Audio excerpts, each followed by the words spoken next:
All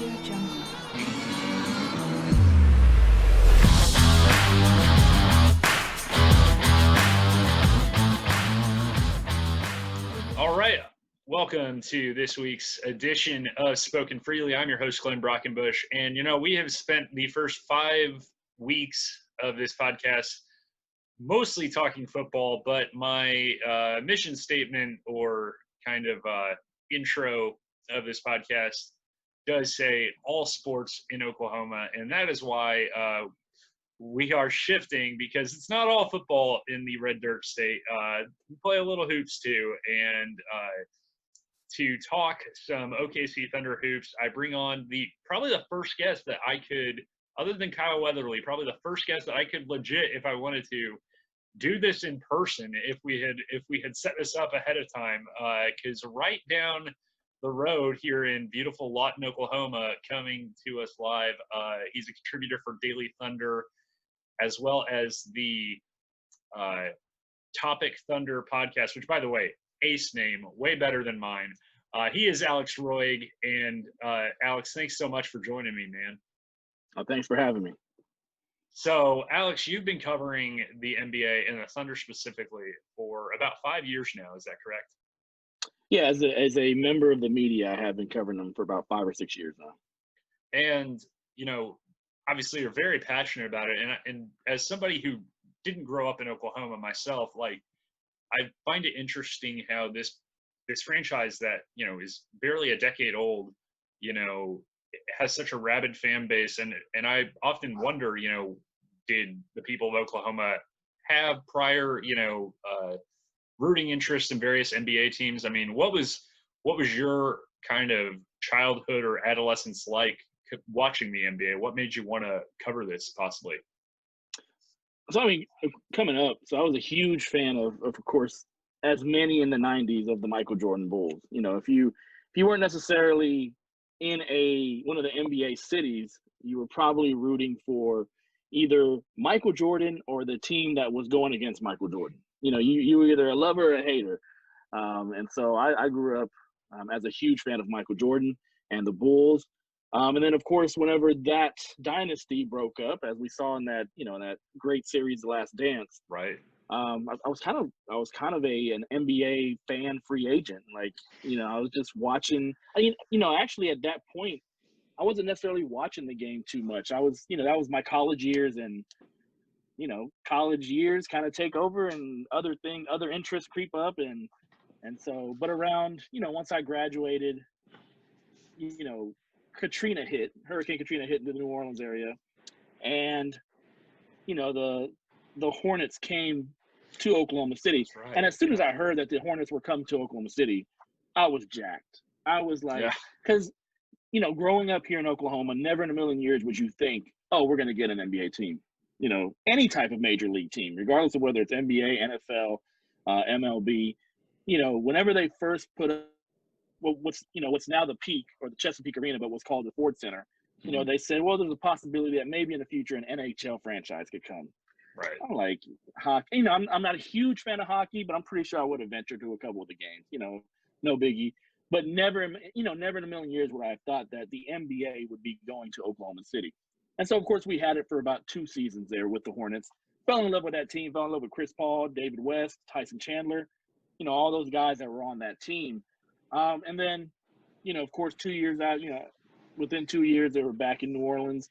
And Oklahoma City was left with like a thirst. They were left with, a feeling of, hey, we need something. We want something. And of course, we know that, the Oklahoma City businessman, Clay Bennett, went ahead and bought the Sonics and basically gave them an ultimatum that said, hey, either build me an arena here or things can happen. Mm-hmm. And of course, they didn't, they weren't too kind on threats. And so they didn't back down to him. And so he moved the Supersonics over to Oklahoma City and became the Thunder. And of course, my allegiances quickly switched over to the Thunder, and here we are. Yeah, and it's interesting. I didn't even, I obviously remember when the Hornets kind of were semi-adopted by OKC for a little while, but I didn't even think about, yeah, the impact that had, and of course Chris Paul coming last summer. I'm sure that was a huge thrill for you, having watched him whatever that was 15 years ago. Mm-hmm. Then getting to see him, you know, really not necessarily single-handedly, but help kind of Yeah. bring back this franchise after some very uncertain times, summer of 2019. And I don't know, if you had asked a lot of Thunder fans back in July of 2019 where the Thunder would be, well, first of all, we didn't know that they would still be playing pro basketball in September. But the fact that this team got the 5 seed, the fact that this team took the Rockets, who I think that just is a testament to how stacked the Western Conference is this year, is the Rockets are much better, I think, on a good night, or much better than your average 4 seed in an NBA playoffs, I think. And that series, I didn't get to watch a ton of it. You and I talked a little bit prior to this podcast starting. But from your analysis, I mean, obviously, it was a really pretty back and forth series. There were certain times where I thought, okay, well, this is done. Nice try, Thunder. We're gonna, it'll probably be over in 6. And then they forced that game 7, and what a game 7 that was. I mean, obviously, Lou Dort just playing out of his skull, and then James Harden with his defense of all things, seemingly sniffing things out. What was your take? What was your biggest takeaways from this series and from Game 7? I mean, so it was, in my opinion, it was your typical 4-5 matchup. So when you look at the, you look at the 1 versus 8, you're probably thinking it's a sweep. 2-7, you're probably going 5-6 games. But your 4-5 matchup, that's the one that you're really looking at, and you're really saying, okay, this could go 7, because two teams are so evenly matched in the regular season as far as record wise.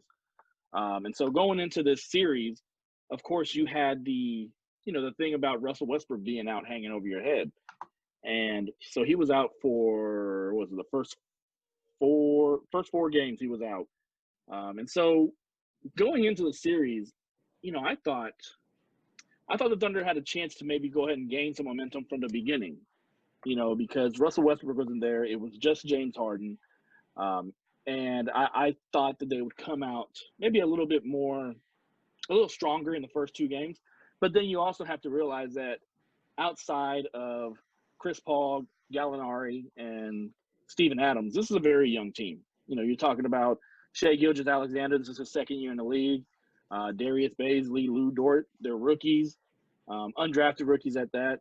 And, Nerlens Noel doesn't have a ton of playoff experience. And so, heading into it, you're talking about guys that play major minutes for the Thunder, are major guys in the rotation, but don't have a ton of playoff experience, versus a Houston team that has basically everybody that they play has at least 5 seasons worth of playoff experience under their belt. And so I should have kind of seen it coming as far as the first couple games. It's the Thunder young guys were kind of getting used to their roles. We're kind of gauging the moment and living into the moment. And finally in Game 3, we finally broke through, and SGA hit that big shot at the end, which should have been the game winner, but then we fouled on the other end, went to overtime, we won it. And then the 4th game, again, close game.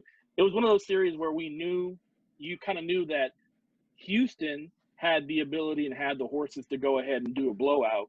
But Oklahoma City, if they were going to win a game, it was going to be close every time. And that's basically what we saw in this series. Every time Oklahoma City won, it was a close game. Every time Houston won, it was a blowout for the most part. And so the series, in my mind, kind of went how I expected it to go. I knew it would go 6 or 7. And it was a toss-up as far as who would win. Of course, as a Thunder fan, you want the Thunder to win. Right. But, of course, that the experience factor plays into it. And then, Russell Westbrook came back in Game 5, and, he just added a different dimension. He might have been rusty. He looked real rusty in Game 6.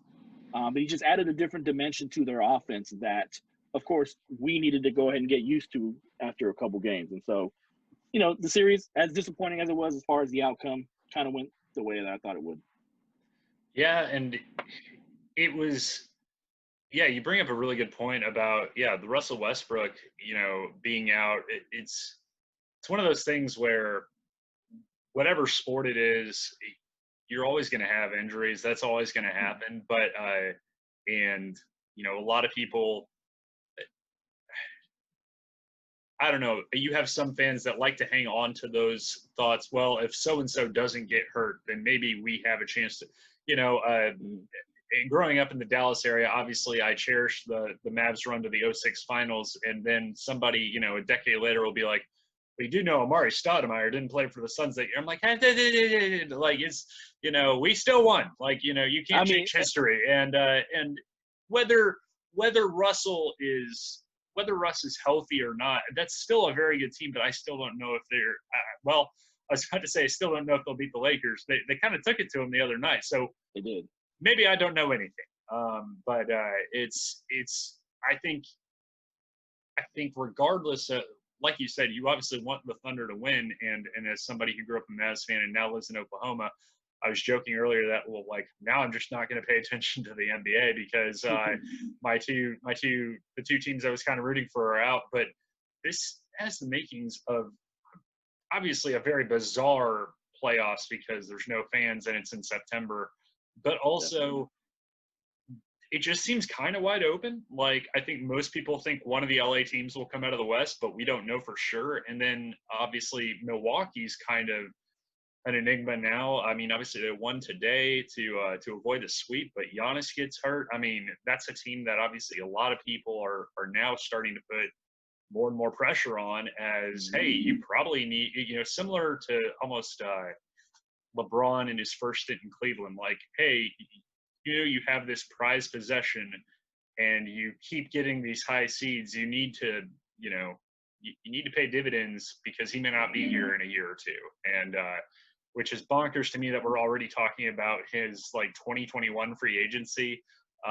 Some people are already like lining up who he'll go to. I'm like, there's still a whole nother NBA season after this that we don't even know when it will start, considering we don't know when this one will end. So it's been very bizarre. But you bring up how this is how this was just obviously a series that you kind of saw, it kind of played out the way you thought it would prior. But like I said earlier, I don't know if anybody prior to this season would have thought that the Thunder would have ended up in the spot that they were. I mean, you look at their record for the year, and I don't know what their over-under for wins was prior to the season. 30-something, like 33, 32 or 33. Well, they end up 44-28. So it's and again, that's in a shortened season, but I mean, that's just it's crazy to think. We were projected to win 50, like based off of what we had already gotten. We were projected to win 50. Yeah, and it's just, and again, they were a little up and down once they got to the bubble. It felt like, but I mean, if you were giving them a grade just from the season as a whole, all things considered, I mean, it's got to be pretty high, shouldn't it? Oh yeah, it's definitely an A. You can debate whether A+, A-, but it's definitely an A in my book.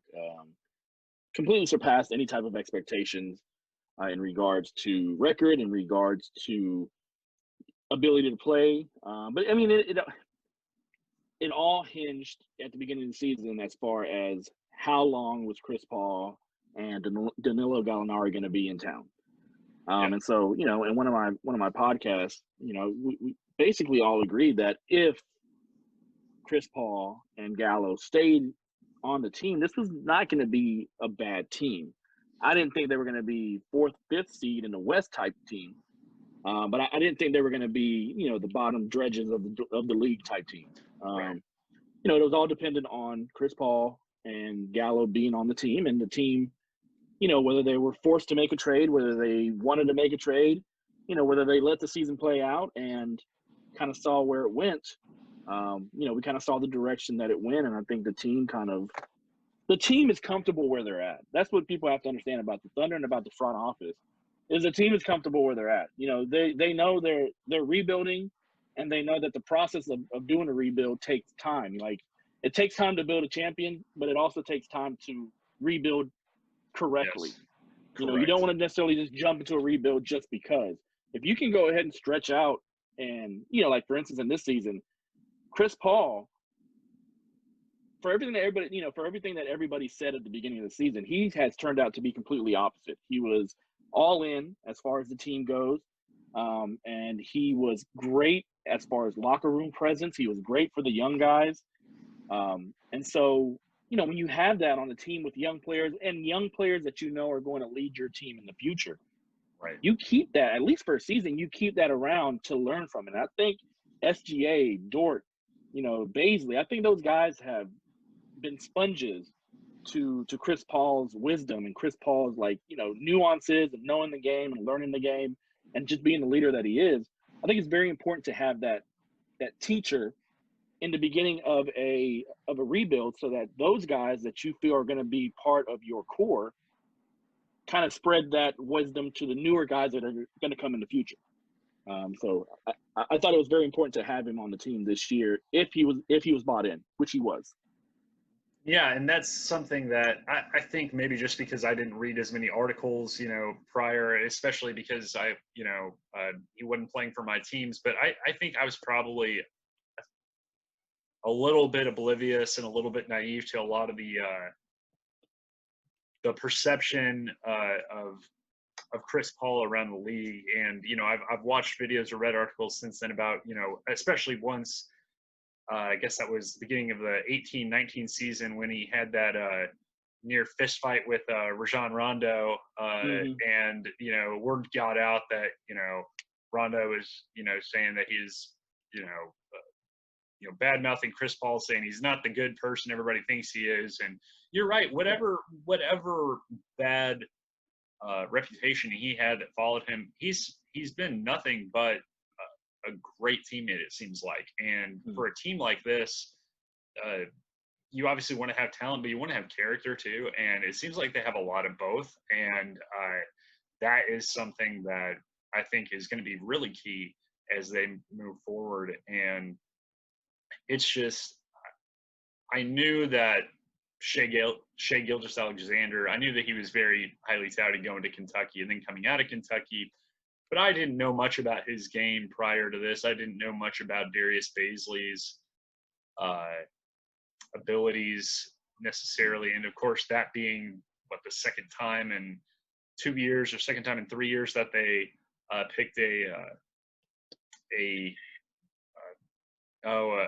kid from America who had skipped college and played internationally, in addition to Terrence Ferguson. And so that was kind of a mystery to me. And then Lou Dort, I had read his name as one of the kind of potential hidden gems of the NBA draft. And then of course he doesn't get drafted and gets picked up by the Thunder. And I had mixed feelings, because I was like, well, if he was as good as some of these articles said he was, then why didn't he get drafted? But and plus he's very young, came out after just 1 year at Arizona State, I believe. But man, all three of those guys really filled roles in huge ways. And Lou Dort just became, I mean, the dude could run for some sort of office in Oklahoma City this fall and probably win. I mean, holy mackerel. I mean, it doesn't matter that he's a Canadian citizen. Yeah, I was gonna say, probably you read my mind. I was like, he's not an American citizen yet. I don't think that you know, but we'll disregard that. We have a Canadian county here in Oklahoma, so we'll go there. We do. Yeah, if he just, you know, moves to Norman, or no, that's Cleveland County, isn't it? Yeah. I don't have my Oklahoma counties memorized just yet, but that is something where those three guys, I mean, Shai Gilgeous-Alexander really should have been an all-star probably, or was playing like one for a while. And then, you know, I know a lot of people were upset at and Dennis Schroeder. I completely forgot to mention Dennis Schroeder, who I know some people that were, in fact, another,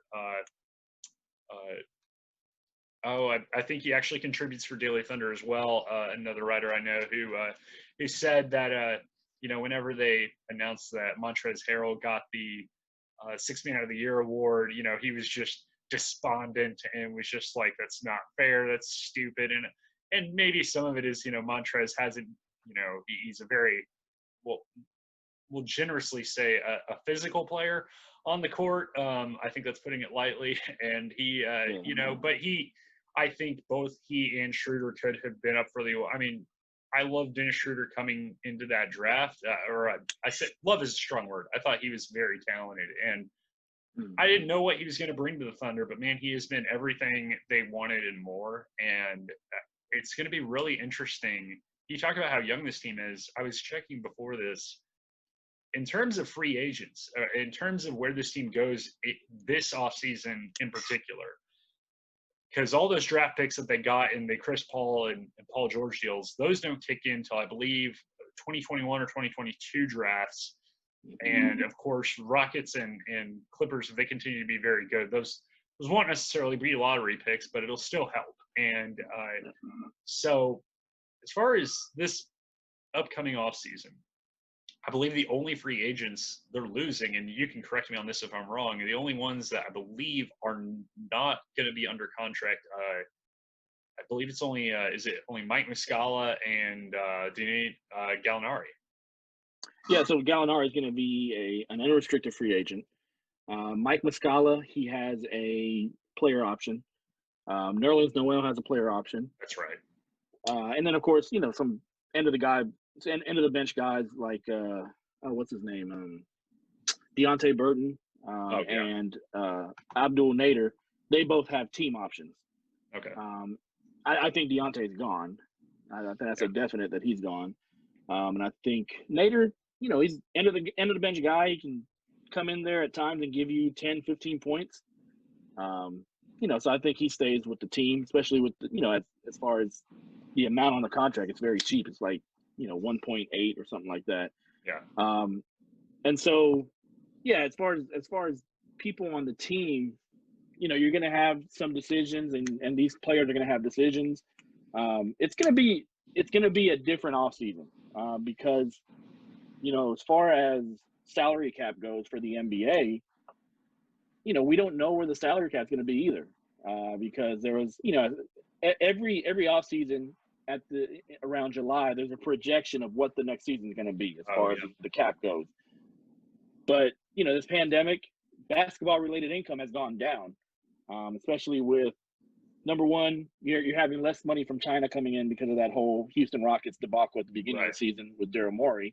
And then secondly, you have this pandemic situation going on. And so as far as money goes, you know, you may see a situation where a lot of players that have player options just pick up their player option for next year because there's not going to, you know, there's a possibility that there may not be a ton of money going around.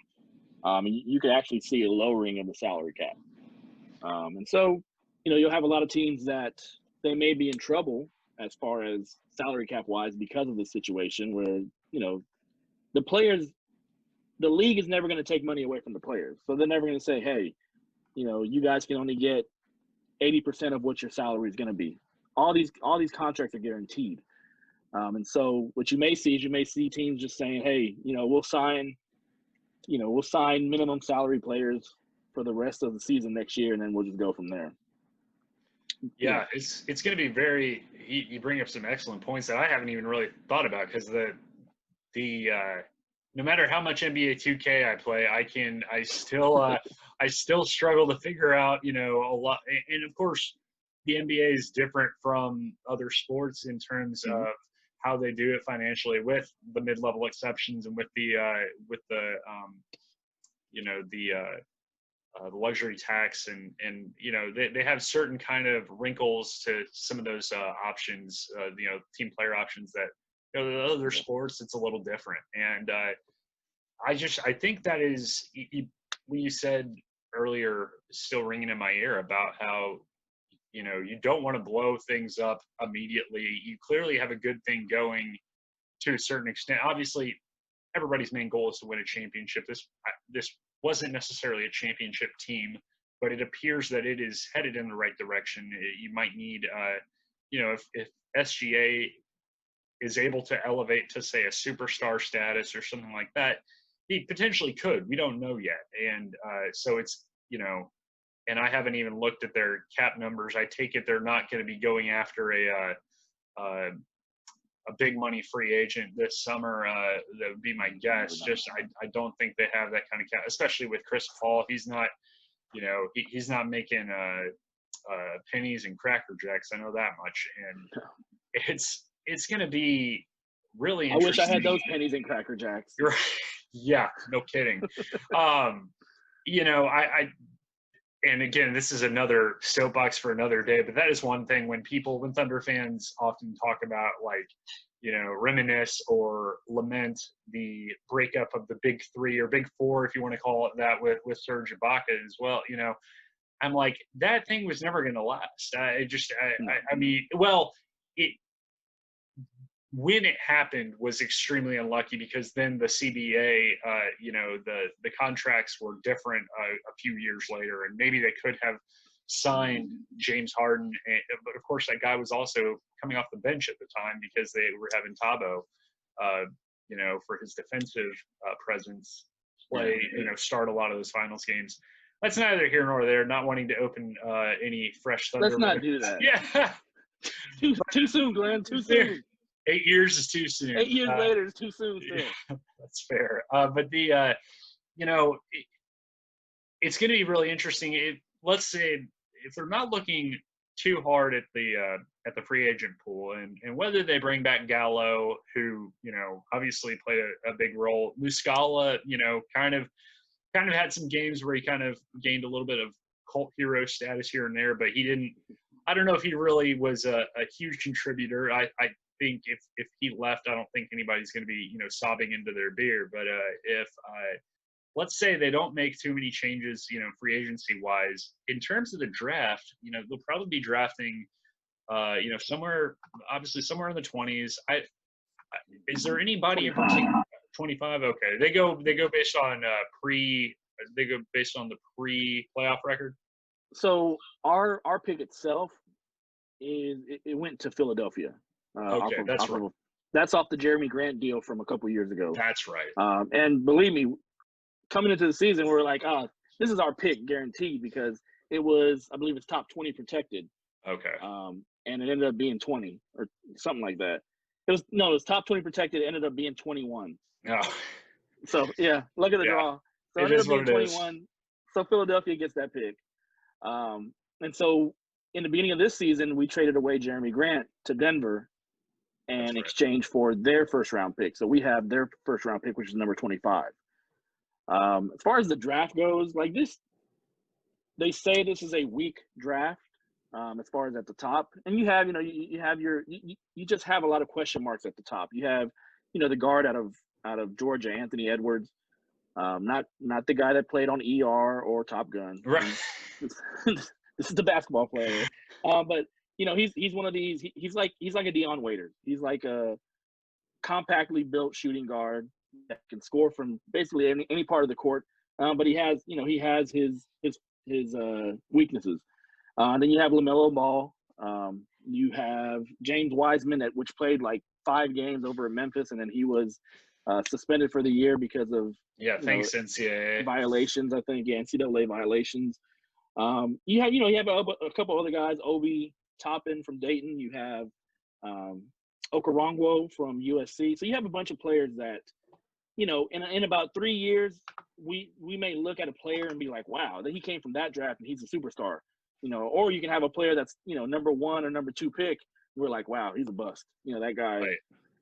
So it's one of those drafts that it's not heavy at the top, but it's a draft that you can find maybe a player at the end of the first round, middle of the first round, that if he fits your culture, if he fits your needs, he could be a player that could be a role player, that he could be in your rotation in a couple seasons. As far as players that I'm looking at, there's a guard out of, I believe it's Argentina or Spain. His last name is Bolmaro. 6'7" guard. He plays a lot like Manu Ginobili. Really like him. There's just, it's one of these things where we literally had a 3-month season with the NCAA. And so you didn't get a lot of tape on people. You didn't get a lot of, and so when it comes to who we're going to draft, there's just so many unknowns. We have so many draft picks that we can actually move up if we wanted to. If we see a player that we really want, we could trade away one of our future first rounders or whatever and move up in this draft. So this is definitely going to be a draft that you watch because you want to see if there's any activity, if you want to see if there's any movement.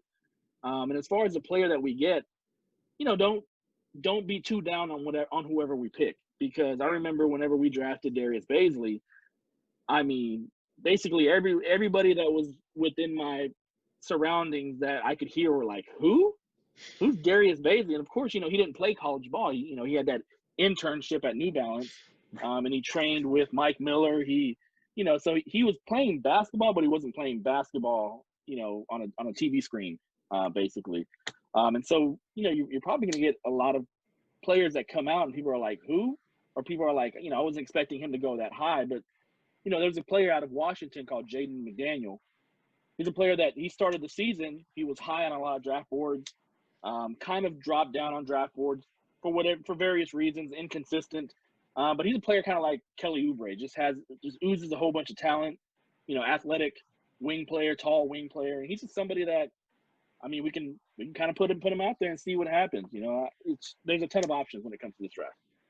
Yeah, and I'm looking at a couple of mock drafts, and just in terms of what kind of player the Thunder are looking for, it's going to be kind of interesting because, if Nerlens Noel doesn't sign, are you, maybe you're looking at more of a post to kind of provide some depth down there. I mean, guard play, when everyone's healthy, guard play doesn't seem to be much of an issue for the Thunder. I don't know if maybe you need another shooter. I've seen some draft boards have them looking at potentially the center Daniel Oturu out of Minnesota. This one particular one has them taking the combo guard out of Texas Tech, Jamias Ramsey, who's just a freshman. So another young ball handler. It's going to be really interesting. Like you said, we just don't know about a ton of these guys, and quite frankly, I think that some of that's not even a pandemic thing. Some of that is just the way that basketball recruiting is going because of guys like James Wiseman not getting to play because the NCAA sees a violation. Some guys are like, well, I could always just go play in the G League or play in Australia or whatever, and you're already seeing a lot of that. And beginning next season, you're going to see a lot more of the top players, the top high school players, just jump directly into the G League.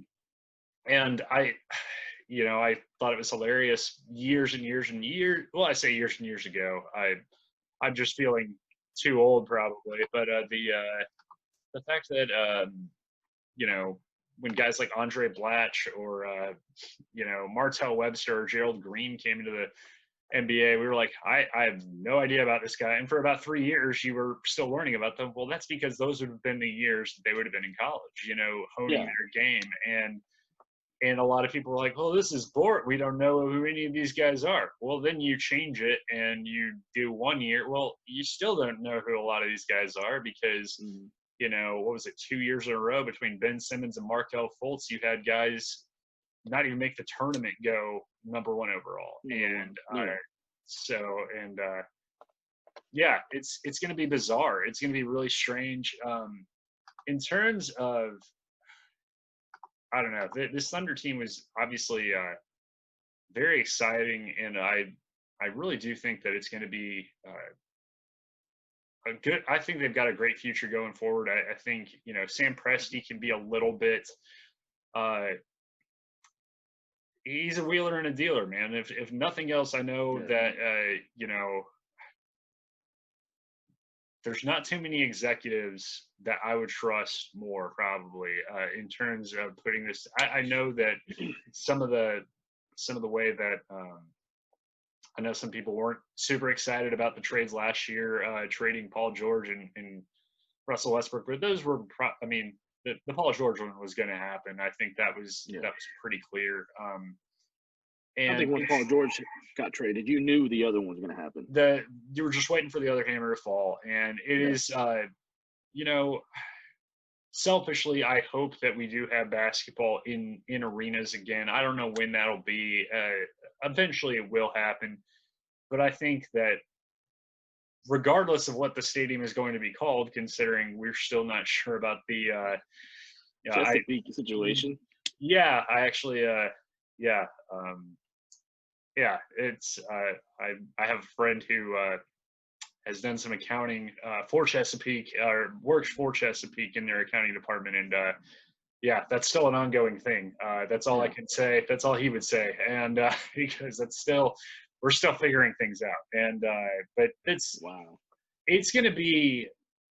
I can't wait for it. It feels weird to already say, I can't wait for the next season to start. But I think this team showed a lot of promise, and I think that it's going to be a really.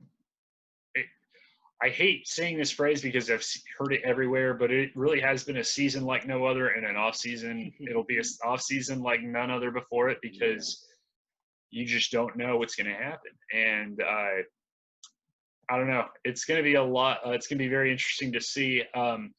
Okay. One thing before you go, I have tried to do some sort of weird, fun segment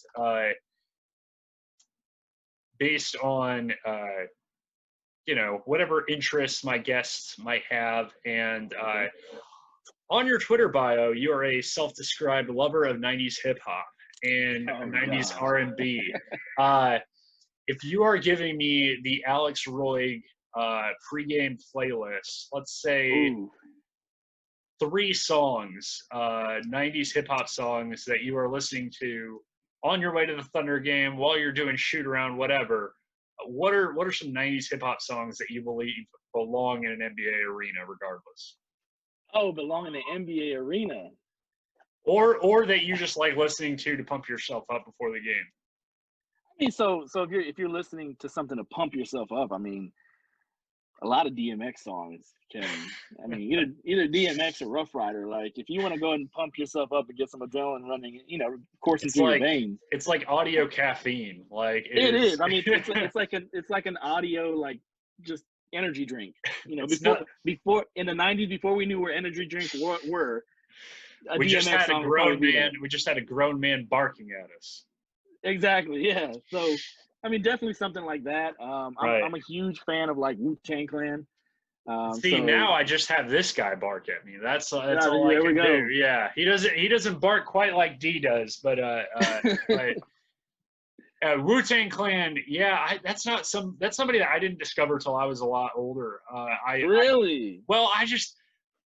Growing up in a pretty sheltered Catholic home in North Texas, that just wasn't really what we listened to, man. It was more George Strait and maybe the Beatles, but didn't really get into Wu-Tang probably till I was in college. And I mean, I loved the sketches that I loved the Wu-Tang financial sketch on Chappelle Show, but that's about all I knew about Wu-Tang. And no, Wu-Tang, you gotta love a group that has whatever, like 20 members in it, or however many freaking members they have. It has 9. Oh, 9 members. 9, 20, whatever. I'm not good at math. But then every member has a boy. Right. Come rap on my song, and so exactly. It extends out. Well, and you talk about their impact. I didn't put together. I had always heard, through junior high and high school, the terms Method Man and Redman. Did not know where they came from. Did not know that they were part of Wu-Tang. You're laughing at me, but I legit knew so little about that hip hop scene. And my intro to 90s hip hop was just probably the pop stuff. The pop hip hop stuff that they would play on the radio. The Montel Jordans, or the the early Eminem, a little bit of early Jay-Z. You're also a little bit younger than me, so a little bit. Yeah, you're about 7, 8 younger than me. So when I was 13, 14, 15, listening to Wu-Tang, you were 6, 7, 8 years old. I was listening to Radio Disney, probably. Exactly. Yeah. So my Wu-Tang is probably your Eminem or your I didn't really get into 2000 and 2010 hip hop, but yeah. Right. Yeah. No. And I guess when I was saying when I was asking for your playlist, maybe a better question would be, who's on your let's ask it this way: who is on your 90s hip hop Mount Rushmore? Oh, Mount Rushmore. Okay. So pick kind of your four faves that really represent 90s hip hop to you. Oh, so you gotta have Biggie. Yeah, absolutely. You gotta have Biggie. You gotta have Snoop, I think. Yeah. Probably have to have Nas. And are we able to squeeze 9 faces onto one? I will allow you to do that. And so that'll be the woo right there. Because I won't lie, I kind of stole this question from if you ever watched Hot Ones on YouTube, Yes, and they had Adam Richman, famous. Which for I mean, Man if you want versus next Food. time we do this together, if you want to have a Hot Ones competition, I love hot wings. I'm down. And what's funny, I have actually done one of those before, and I have probably about 9 different types of hot sauce in my fridge right now. But I've had some health issues recently that probably mean I don't need to do spicy foods for a while, and until I consult with my doctor. But that's what turning 30. Hurts worse going out than it does going in. So that's all I gotta say. Right, and but they asked him one time, and I think he included like all of Tribe Called Quest on like his, like New York hip hop. It's interesting that you mentioned, and again, 4 is. It's hard to narrow all of 90s hip hop down to just 4, True. But I'm sure there are people that'll be like, well, he included Biggie but not Tupac, or he included this group but not that group, or he didn't include he included Snoop but not Dr. Dre or Ice Cube or BC Boy. See, and that was probably more my intro. And again, you can say what you will, it being, a white boy listening to the, Beastie Boys, but the respect that they have from all of the hip hop community, I mean, they're not just like some white guys that happen to know how to rhyme. Like they legit, they were, I think I had License to Ill when I was about 13 or 14, and I listened to that thing like ad nauseum. I mean, they're not 3 Vanilla Ices. No, exactly. Yeah. They paid their dues. They didn't, it had nothing to do with them being white. They paid their dues and they made good music.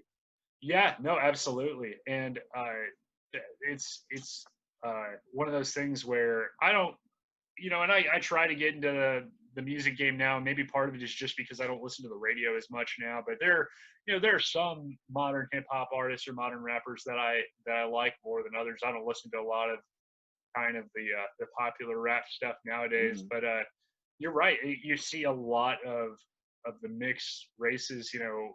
People like Logic. People like I'm a big fan of Run the Jewels. With Killer Mike and LP. The fact that they are still killing it, and Killer Mike has been rapping since I don't know how long. It's one of those things where I think when people talk about this is white music or black music or whatever. Bullcrap. Like good music is good music in my book. Music is universal. Music is universal. And last week, my guest Austin Luttrell and I talked about so-called guilty pleasures, and I don't think another Adam Richman-ism is you should never feel guilty about what makes you happy. And we talked about how Austin is an unabashed fan of Creed and Nickelback, 2 of the most hated bands of all time, and he goes, I don't care. He goes, I love them, and it is one of those things where we can all crap on Vanilla Ice or the Humpty Dance or whatever silly fad or Cisco, whatever rap fad or hip hop fad. We all loved it at the time. Like we can all hate it now, but you just reach back into the thong song. Is that what you did? I did. You did the Humpty Dance and the thong song in the same sentence. Yes. Yeah, there you did. And one is decidedly better than the other. I'll let you be the judge, but I think we all know one is better than the other. And yes, it is. And if any rapper that can wear the fake detective nose thing on his face, he can sit at my lunch table any day. Yes, thank you. Yeah. All right. Well, Alex, thank you so much, man. This is a lot of fun. We need to do this again sometime. And shoot, you're right here in Lawton. We should once I feel a little safer about going to restaurants, we'll need to hang out sometime and hopefully watch some Thunder games together. Definitely, man. Sounds good. All right. Well, Alex, thank you so much. And you can check him out on Daily Thunder. Now, will you guys continue to write throughout the off season as well?